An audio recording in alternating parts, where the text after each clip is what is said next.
guys, my name's Trailer, and this is going to be part 1 of my guide of the most important nodes to get in Black Desert Online. Part 1 is going to cover belenos area, which is going to be olvia and velia, and I'm also going to throw in epheria as well in that. Right into it. Pull open your map here. I'm going to start with olvia. Now the best tree to get in olvia for worker lodging is olvia 6.1, 6.2, and 6.3. You get 1 star from 6.1, 2 stars from 6.2, and 3 stars from 6.3. Now there's not really a lot of important nodes to get in olvia. The only one that's really important to get, the one you want to get right from the beginning, is going to be this one here at Costa Farm. And that is because you have grapes here. It's the only node in the game, I believe, that you can get fruit from. So this is very high priority if you're doing any type of cooking whatsoever. Even if you're not doing cooking, I would honestly get this.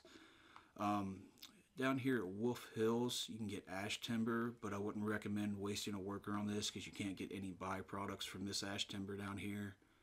You can also get olives from Whale Farm up here. But olives and pumpkins both count as vegetable. In most cooking recipes you use, you just need any type of vegetable. And in High Dell, you're already going to be investing in nodes that have pumpkins there, so I would just go with that instead of wasting a worker here for this. And Terramain Cliff, you can get copper from this, but once again, there's no byproducts, so I wouldn't waste a worker on this either.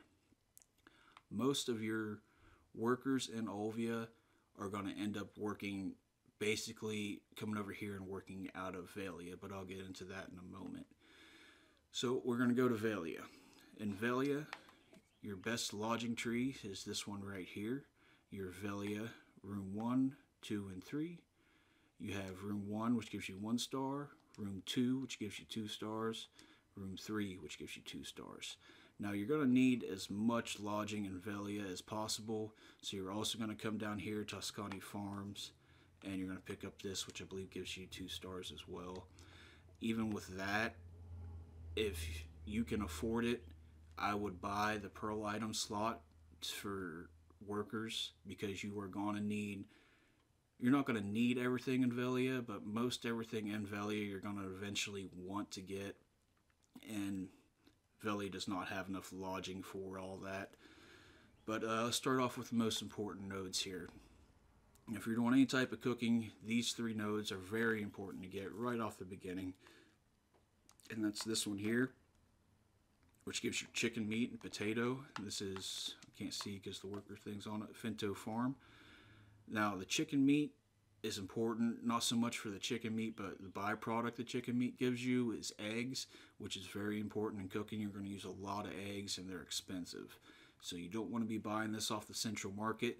So highly recommend getting both of these, get your potatoes and your chicken farm going. You can use chicken meat to feed workers instead of beer. It just depends on how you want to cook and what you want to do. There's really no good use for chicken meat besides that, to be honest with you. So I would use your chicken meat for feeding your workers and save your potatoes for other things if you want.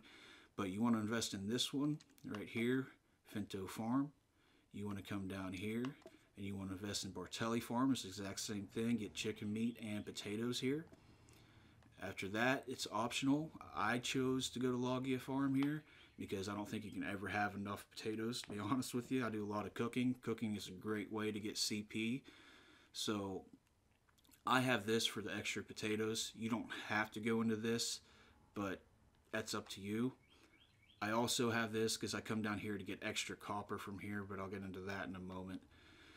So after you have those 3, there's 2 important ways you want to go. I would say first, you want to come down here because you're going to need the lodging at Toscani Farm eventually anyways. So come through Toscani Farm, go to Forest of Seclusion, and come to Ancient Stone Chamber. Ancient Stone Chamber is one of the excavation sites in Black Desert. This means you're going to get trace of ascension and trace of earth from here, which are both ingredients you're going to need for alchemy. This is very high for 3 nodes. I would make your way down here as fast as possible to get this. Forest of Seclusion has maple timber. You can get maple timber here. It's not a bad node to get. I actually have a worker on there. It's out of food right now, not working. I need to feed my workers, but I would get that as well. After you make that all the way down to Ancient Stone Chamber, the next thing I would honestly do is come out this way, and I would connect all my nodes all the way to olvia. Because like I said, velia does not have enough lodging to get everything you're eventually going to want. So I use most of my olvia workers, pretty much all of my olvia workers, to gather stuff over near velia for me. But after you get those and you get down to Ancient Stone Chamber, come out here to Coastal Cave. Coastal Cave has iron ore and copper ore, which you can get byproducts from both of these. I believe copper ore gives you powder of flame and iron ore gives you powder of darkness, I believe. You come over here to Coastal Cliff, and you're going to want to get both of these here. If my thing stops lagging, it'd be great. Here we go. You get iron ore here, which I believe you can still get powder of darkness from, and you get fortune teller mushrooms, which is going to be great for alchemy. You're going to want this. The way I have my olvia workers set up, like I said, since there's not enough lodging, my olvia workers come here to Costa Farms. They come to Coastal Cliff and Coastal Cave. I have them going to Logia Farm and also Imp Cave. Those are all olvia workers for me. They all take everything back to olvia for me from that. The rest of this, your next step through here that you'd want to go for would be Belenos Forest. Now, Belenos Forest, this is why you didn't take the ash timber node over in olvia, because this offers ash timber here with a byproduct of spirit leaf, and you also get sunrise herb, which is fantastic for alchemy, so you're going to want to jump on this as soon as you can. These aren't as high of a priority. I would go for the sunrise herb before I go for the ash timber, honestly, but after you get the main ones here, main ones in other cities, which I'm going to go over eventually in later guides, I'd come back for these ones throughout here. But Belenos Forest is the next one you'd want to go to. Get the ash timber there for the spirit leaf, and get the sunrise herb. After that, you have two ways you can go. You can go to Ewa's Hill. There's another ash timber up here, but the byproduct of this ash timber is ash sap. Or you can come down here, and I believe this is a gathering. Yes, you get arrow mushrooms for alchemy here. If I had to choose between one or the other, I would go Forest of Plunder for the main reason that it gets me to Goblin Cave. Alright, now the reason I want Goblin Cave so bad is it's copper ore here, but the byproduct of this copper ore is translucent crystals. You're going to need translucent crystals for most of your crafting. You're going to need it for crafting fishing rod, you're going to need it for crafting armor, and I'm not sure if it goes into weapons or not, but you use translucent crystals a lot. So it's good to get on this and start getting it stockpiled up right away. Let's see, I believe that is all for velia. Everything that's important. You can come down here and get these copper. Both of these give you powder of flame as a byproduct. You don't have to. I needed extra copper, so I came down to get these. It's not a high priority or anything. It was just personal preference for me because I needed the copper.